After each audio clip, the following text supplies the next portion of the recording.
Hi everybody, this is Hero from the Birds back with another Shadowlands video. And in this video, I'd like to take a look at two main things today. We're going to do an analysis of Lady Enerva Darkvein on Heroic. And I'd like to show you, first of all, the basics of Warcraft Logs, some of the tools that I'm looking at from a raid leader's perspective. And I just want to talk a little bit about why I think this is one of the best tools you can use outside of the game to evaluate your own play. And then we're going to go to the replay section, follow along all the way, and you can see cast by cast what I'm doing and the build that I'm making use of. So I'll bring up the talents and my basic stats when we get to that stage of the video. The first thing that I'm looking at whenever I come to a replay of Warcraft Logs is the overall damage done, healing done, just to check up on very, very quickly where people are ranking in their parses. And the reason for this isn't to stay on this part and focus a lot of attention on people who are hitting purples, but it's just to do a kind of basic sweep to see where the raid is at. If it's a lot of blue across the board or a lot of green, then we may have to think about adjusting some portion of the fight or look into whether people died, that kind of thing. If there are serious flaws in someone's gameplay, it'll often show up just as a little flag here, and these colors are a marker of that. So I just quickly flip to both sides and see if they, on average, is the healer core doing fairly well? On average, is our damage doing pretty good? And I mean on average in terms of the entire raid. So we take into account everybody, and we think, is there a lot of gray or a ton of green across the board? If so, maybe we need to adjust something in our gameplay going forward. The second thing I wanted to do is take a look at specific stuff for my own character. So on the healing logs, I usually start there because I'm a healer as a raid healer, and I'm going to check out the basic breakdown of my healing and look specifically at Holy Shock to start with, the number of casts that I'm producing. And if I'm playing Crusader's Might, I'm looking to have usually something like 50 plus casts of Holy Shock, something at least north of that if possible, because we're going to be getting access to more Holy Shocks due to our Crusader Strike usage. If I'm not, in this case we're playing Arcing Light, we want to make sure that we're getting pretty high uptime on this ability, and we're looking for its throughput to be around 10% if we possibly can. That's indicating to me that we have enough stacked gameplay to warrant the use of Arcing Light. Also, Judgment of the Light, if you're taking this talent, is something that we want to be checking as well. If this is really low, like if this is below 2%, it probably means that we're not casting Judgment enough to warrant taking this talent, and we have to either adjust our own gameplay and make sure that we're pressing it more often, or we need to look at something else, either Prism or Saved by the Light. Though, in general, in a raid setting, Judgment of the Light is going to give you far more value overall, so it usually would just come down to me not pressing Judgment enough, so I need to prioritize it. Other than that, I usually swing by the damage side to see the breakdown, and this will be important going forward as we look at the replay. But healer damage actually happens to matter a little bit more in this raid than in previous ones. Not that it wasn't unimportant for world first kills, but what I mean is the raid is established very much to advantage those who can bring big healer CDs to cover serious moments and then put in a lot of damage on top of that. So you'll see with Darkvein, we were able to 3 heal, and largely we were able to do that because we just timed really good uses of Salvation and Hymn and Tranquility to correspond with the main mechanics of draining the vials. So with that being said, what I'm looking to do is try my best to maximize damage, and that's why I've headed back toward Venthyr. And so I'm really interested in the number of Hammer of Wrath casts that are going off in this fight. I'm just double checking to make sure Judgment and Crusader Strike are also being hit. You can see here 44 casts of Crusader Strike. Might even be a little bit low, I'll be honest, but in general, you want to have a high number of Crusader Strikes. And we have here a few Holy Shocks going into the boss. That's fine. Shield of the Righteous damage in a raid setting is kind of negligible. If you're really trying to focus only on damage, obviously this should be higher. But in general, you're going to get far more value out of pressing Consecration, using your Shield of the Righteous to spam your healing, especially Light of Dawn, in order to proc Awakening. But generally, I'm just checking my Hammer of Wrath damage, and sometimes I'll even go in here and look at specifically the breakdown. So you can see what this is telling me here. We had 61% of my Hammer of Wraths crit in this fight, only 38% just hitting as normal hits. That means a few things. It means that most of the damage is within the wings uptime largely, or it just happened to crit even though I have somewhat low crit. And that's good news. It means that we have high uptime on wings, generally speaking, Hammer of Wrath being accessible there, and also it's being accessible during our Hallow. We're also looking at the damage profile, so we had at least one hit for 18,000 damage, which is an exceptional amount of damage. If we head back to the damage overall, we can see when we track Hammer of Wrath up here, we can see the 3 different paladins. One's a Ret, one's a Prot, and I'm the Holy Paladin.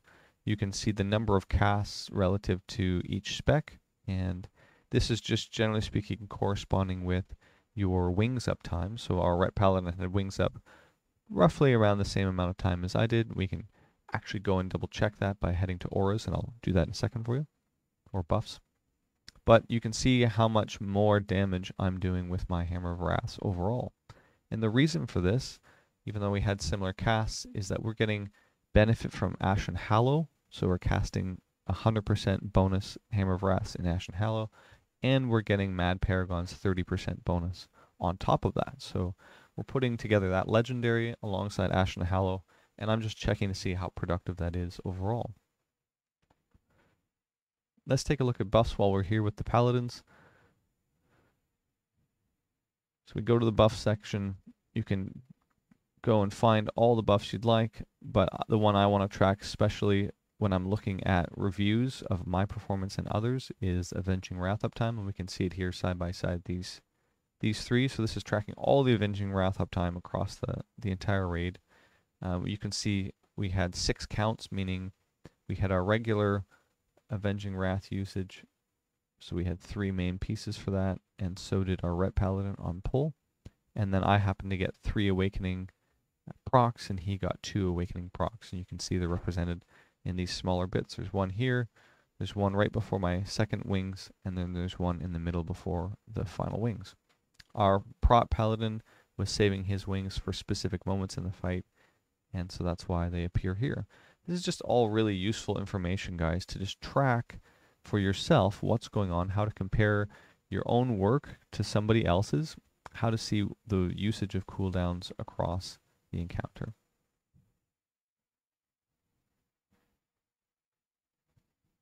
Let's head back over to the summary, and we can just evaluate again once more overall as we move to the replay what the rest of the raid is doing, what the damage profiles look like, and if there's anything that's out of place. And it seems fine to me. You can take account of all kinds of other things. When deaths occurred in the fight, at what time, and for what reason. These are really important from a raid leader's perspective. So Quag was one of the people who was letting out anima from the containers, so he died to the dot that was on him. Down, I think, got hit by Unleashed Shadow. We can work through specifically what the threshold of damage taken and healing received in those windows is, and then try to figure out if we can solve that problem in another pull. But overall, lots of different things you can take into account that I haven't talked about, and if there's a specific issue that I sense in the summary when I'm looking at especially damage taken, or excuse me, damage done, like a gray parse, I might want to just follow up and see what this character's up to, if they died early, if they had a mechanic and they were away from the boss, that kind of stuff. Now in the replay section, we'll just make this larger for you, and I'll bring up our talents so you can see them in the background. What I'm really focused on here, guys, is a couple of pieces. First is positioning, and Darkvein's going to be a nice example because it's fairly static over the course of the whole fight, except for when people are moving out to do mechanics. It's almost always superior to use Warcraft Logs replay instead of using some kind of video footage like an OBS recording of your personal point of view, though it's nice to have those and you can see, oh, here's where the person moved and here's what they were dodging. It's actually just better to have this top-down view because you can always use these features to look in real time, and you can skip back and forth across the encounter and check the numbers at the exact same time. More than that, you can click on every character in the middle of the encounter and you can see what buttons they're pressing from moment to moment. So I just think the data is really good. I'm going to show you damage done overall, and we'll look at healing a little bit. As we do pull, we're going to lust on pull, and I think I used my Ashen Hallow immediately, but you'll see my character pop up here in the middle, and we can go through and just kind of look at it. Well, let's do it in 2x speed, just so I don't take too much of your time up as we evaluate this fight. So we're going to bring Darkvein to this middle section. You can see here the raid is fairly spread, so my Ashen Hallow needs to go down to hit everybody. And we're just going to really focus our attention on damage and lean on our throughput healers to carry us through the second and third portions of the fight. And you can see this steady diet of Hammer of Wrath alongside Light of Dawn being deployed. We're really just doing our best to pump out as much damage. And in the opener, we get something around 4k DPS. I think when we had wings up, we were bursting for about 7k DPS. In general, guys, as a Holy Paladin, you want to leverage your duties for throughput from your Ashen Hallow and Light of Dawn.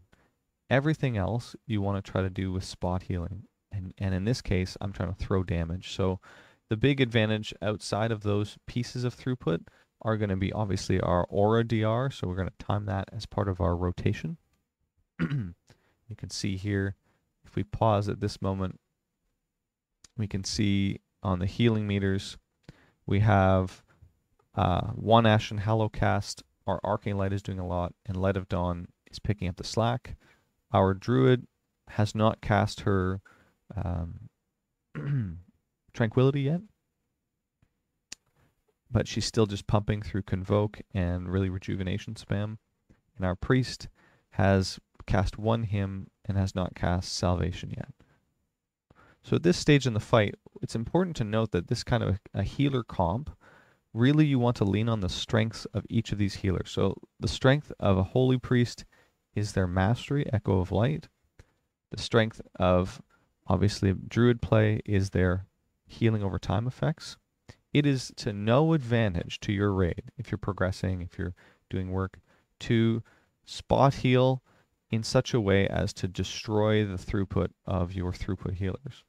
So if I'm constantly topping people and word of glorying everyone or blowing a bunch of cooldowns to just smash the meters, you're going to destroy the effectiveness of both of these type of healers.